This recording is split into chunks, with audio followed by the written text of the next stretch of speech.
शिव ओम विवाह क्रिएशन में आपका बहुत बहुत स्वागत है। दोस्तों, मैं आपको एक बहुत अच्छी कहानी सुनाने जा रही हूँ। ज़िंदगी जीना है तो चिंता छोड़ो। एक में पुराने ज़माने के एक जादूगर अपने जादू की कला दिखा दिखा कर बहुत फेमस होता जा रहा था। कई बड़े बड़े दो लोग उसे यहाँ अपने यहाँ बुलाते, जादू देखने के लिए कहते, और जब वह जादू दिखाता खुश होकर उससे छोटा मोटा इनाम दे देते थे।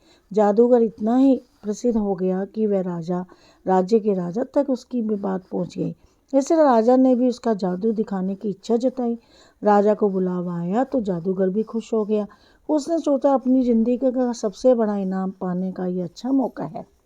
कोई ऐसा जादू दिखाऊंगा कि राजा उसे खुश होकर बहुत बड़ा इनाम दे देंगे। जादूगर राजा के दरबार में पहुंचा। तब तक उसने सोचा नहीं था कि क्या जादू दिखाएगा। उसे ये पता तो था कि छोटी मोटी चीज़ें गायब करने वाले जादू से राजा को वह खुश नहीं कर सकता। उसे कुछ बड़ा ही करना पड़ेगा। उसने जब राजा को पहली बार देखा तो उसकी नज़र सबसे पहले राजा के मुकुट पर पड़ी और उसने मन बना लिया कि राजा का मुकुट ही गायब करके सबको आश्चर्यचकित किया जाए। जादूगर अपना जादू शुरू किया और उसने जैसे सोचा था राजा का मुकुट गायब कर दिया। राजा का मुकुट गायब होते ही सभा में बैठे सभी लोग राजा पर हंसने लगे। राजा को लगा कि जादूगर ने जानबूझकर उसकी तौहीन करने के लिए ऐसा किया है। राजा लोगों की खुशी को अपना अपमान समझ बैठा।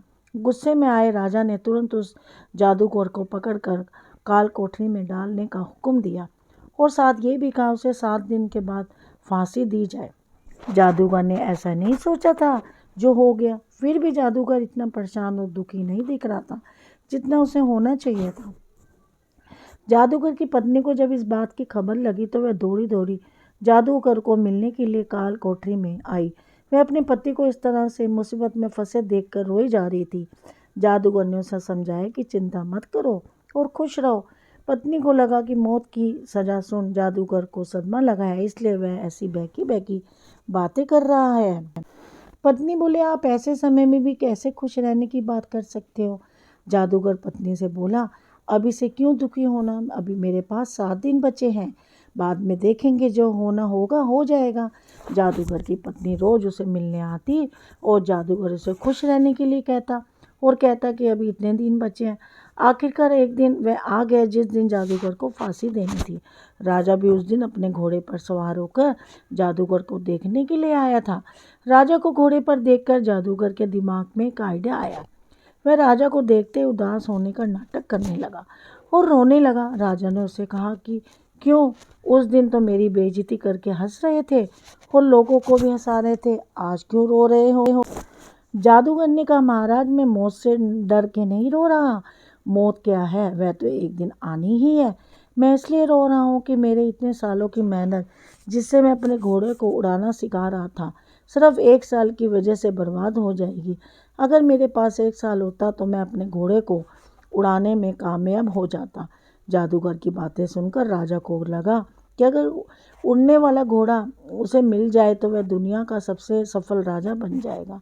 बैठकर किसी भी अन्य राजा को आसानी से युद्ध में हरा पाएगा।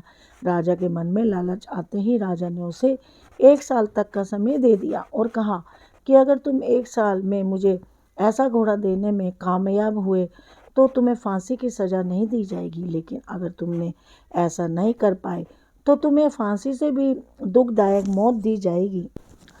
काल कोठरी से छूटने के बाद जादूगर सीधा अपने घर पहुंचा। जादूगर ने देखा उसका पूरा परिवार पत्नी उसकी मौत के शोक बनाने के इकट्ठा हुए थे। जादूगर को देखकर सब आश्चर्यचकित हो गए। पत्नी जो पहले रोई जा रही थी उसे देखकर खुश हो गई। थोड़े समय बाद वह अपने घर चले गए। जादूगर की पत्नी ने जादूगर से पूछा, राजा ने तुम्हें ऐसे कैसे छोड़ दिया। जादूगर ने शर्त पर बारे में बताया जिससे जादूगर को उड़ता हुआ घोड़ा राजा को 1 साल के भीतर में देना है। शर्त की बात सुनकर जादूगर की पत्नी फिर गुस्सा हो गई और बोली, तुम कैसी अजीब शर्त मानकर आ गए हो। क्या तुम नहीं जानते हो ऐसा घोड़ा कभी संभव भी नहीं है। जादूगर बोला, मुझे पता है उड़ने वाला घोड़ा मैं कभी नहीं राजा को दे पाऊंगा, लेकिन मुझे जो 1 वर्ष का समय मिला है मैं उसे खुशी खुशी तो जी पाऊंगा।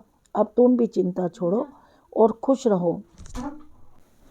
6 महीने ही बीते थे कि राजा उसका घोड़ा दिन ही मर चुके थे। राजा ही नहीं रहा तो राजू जादूगर की दी गई मोहलत जो 1 वर्ष की थी अब जीवन भर की हो गई। दोस्तों, छोटी सी ये जादूगर की कहानी हमें यही सिखाती है कि आज वर्तमान में जीना ही बुद्धिमानी का काम है। आपके पास अभी जितना समय है उसे खुशी खुशी जियो, उसका आनंद लो। कल क्या होगा उसकी चिंता मत करो। अक्सर हम ये जो सोचते हैं भविष्य उससे बहुत अलग होते हैं, इसलिए हमें जो वर्तमान का मूल्यवान समय मिला है उसे भविष्य की चिंता करके वेस्ट करने का कोई भी मतलब नहीं है और हमें अपने जीवन में बहुत अच्छी तरह ही जीना चाहिए।